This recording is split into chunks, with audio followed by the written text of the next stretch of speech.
differences. Don't make it boxy. Don't put a cell wall in there. Don't put a chloroplast in there. Add some centrioles right here. Don't put a vacuole in there. And I would just relabel the starch granule as a lysosome. Those are the big things. Here's another big one. If they say label a liver cell, just draw a normal cell. Don't put a flagella on it. Right? We practice drawing a lot of them with flagellas on there. You don't want that on a liver cell. Not appropriate.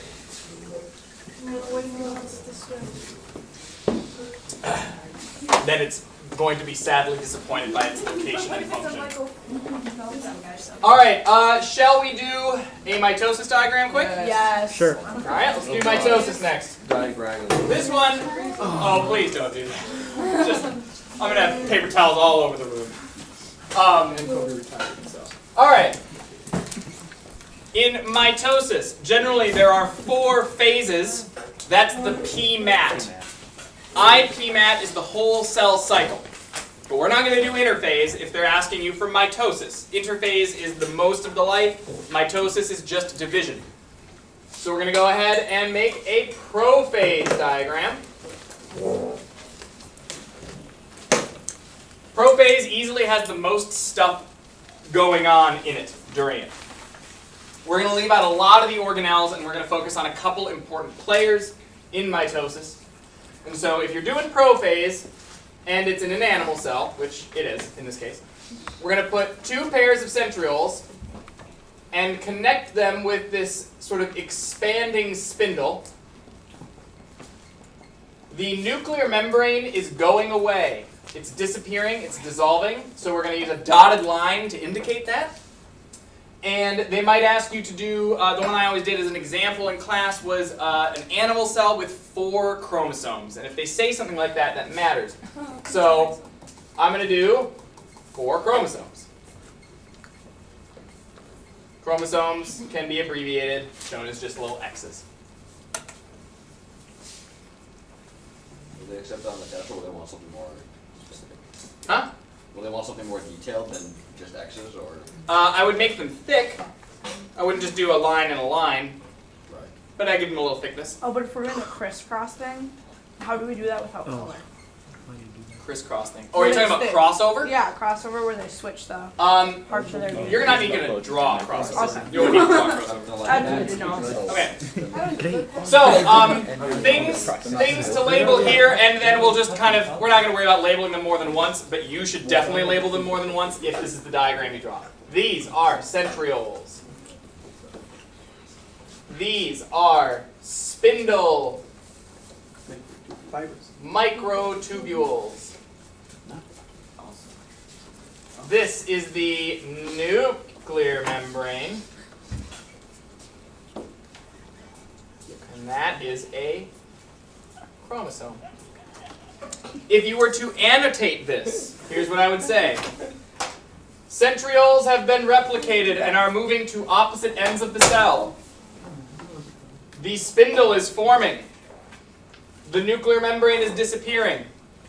Chromosomes have condensed from chromatin. There's 2 kinds of DNA. Stringy DNA that looks like chromatin, but when you pack it up in supercoiling, it becomes a chromosome.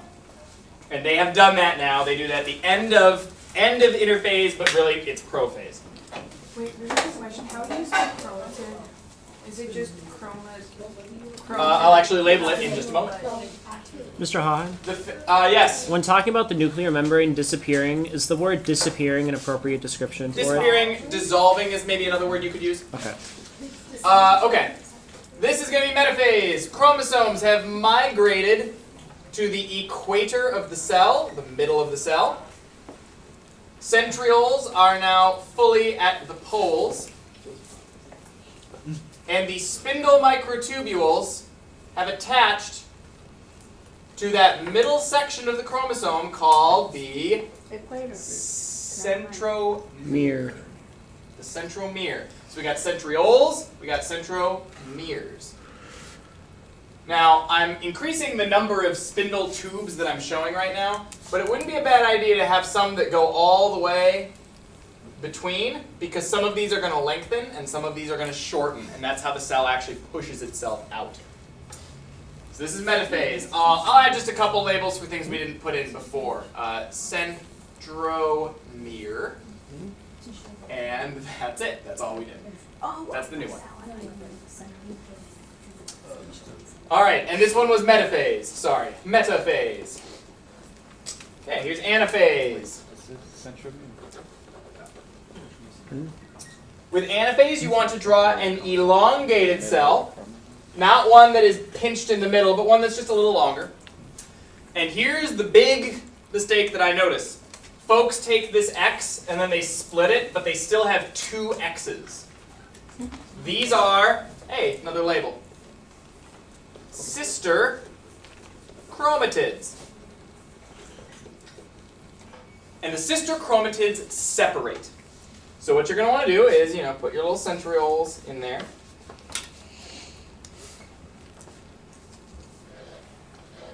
And draw your 4 lines for the 4 microtubules that were connected. And then put half of a chromosome on each. That was a tip. It looks like a little boomerang. That was a really bad one. I'm kind of drawing like upside down right now.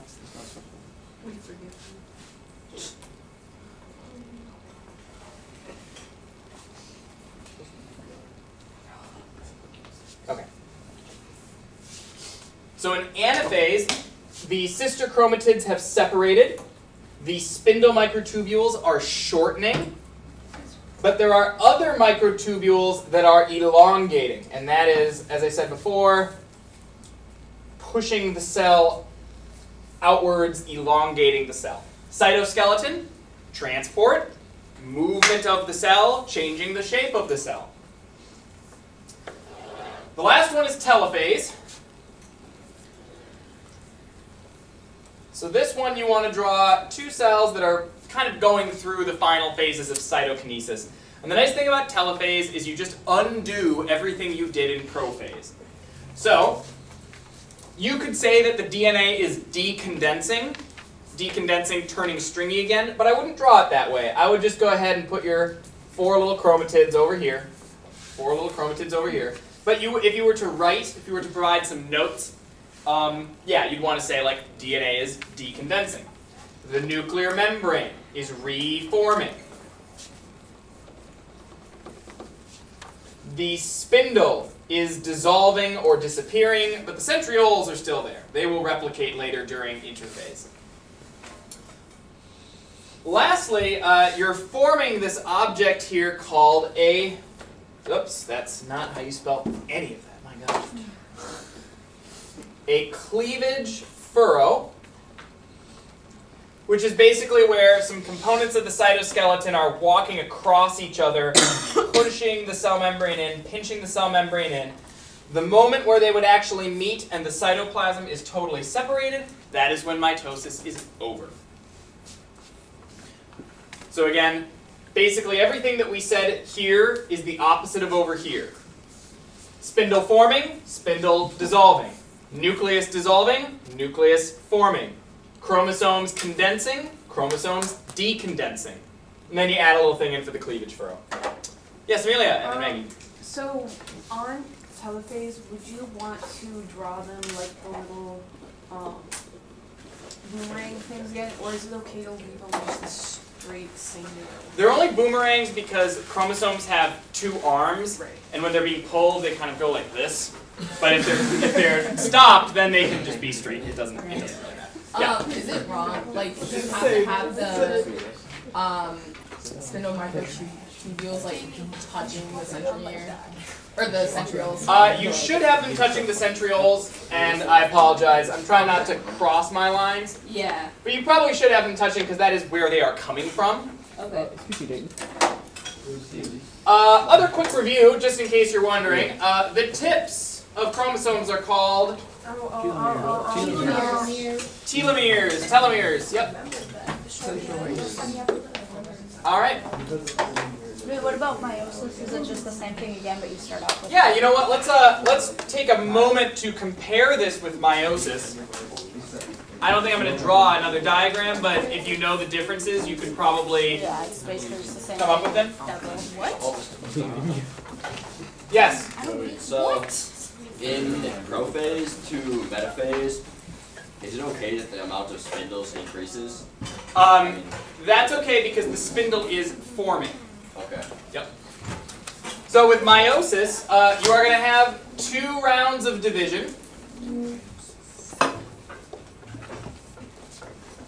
One of the features of that first round of division is that in prophase 1, homologous chromosomes find each other, which is to say that mom's chromosome 1 and dad's chromosome 1 actually locate one another and form that thing called a bivalent.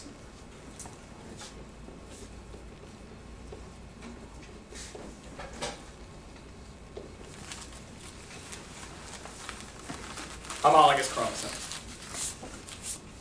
At that point, crossover might occur,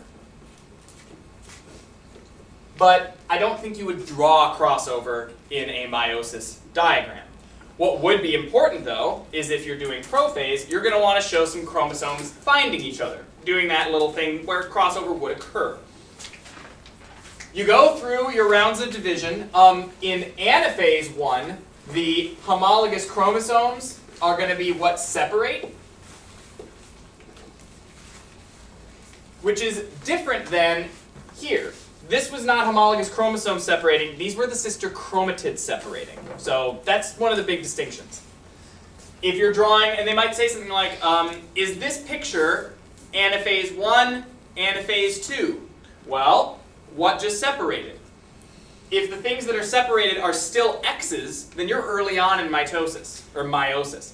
If the things that separated are the sister chromatids, then you're in the second round of meiosis. Sister chromatids separate in anaphase 2.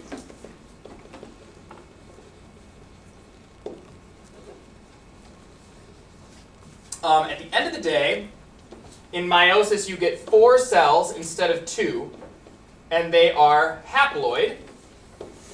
They are not identical to each other, and they are also not identical to the original cell. So being genetically identical is what we want here. This cell should be the same as that cell genetically. But because of which homologous chromosome goes which direction, and which sister chromatid with crossover goes which direction, it is very, very unlikely that any 2 eggs or sperm that you have ever made would ever be the same as each other. Yes, Amelia? Okay, so since we skipped over metaphase 1, would it basically be like metaphase and mitosis, it separates with the bivalents instead of the chromosomes? Yep, so you would have So basically all the these steps. lining up. Oh, and then the crossovers because this one. And crossover would happen in prophase 1. So crossover had already occurred by this point. And then these are the things that are being pulled apart. So it's basically the same as mitosis, but you just multiply by 2. Essentially, yeah. They are more similar than they are different, but there are some important distinctions. Okay, feeling good on that? Any other questions? Mitosis, meiosis? All right, well, everybody take a break, stand up, stretch your back, free your mind for a moment.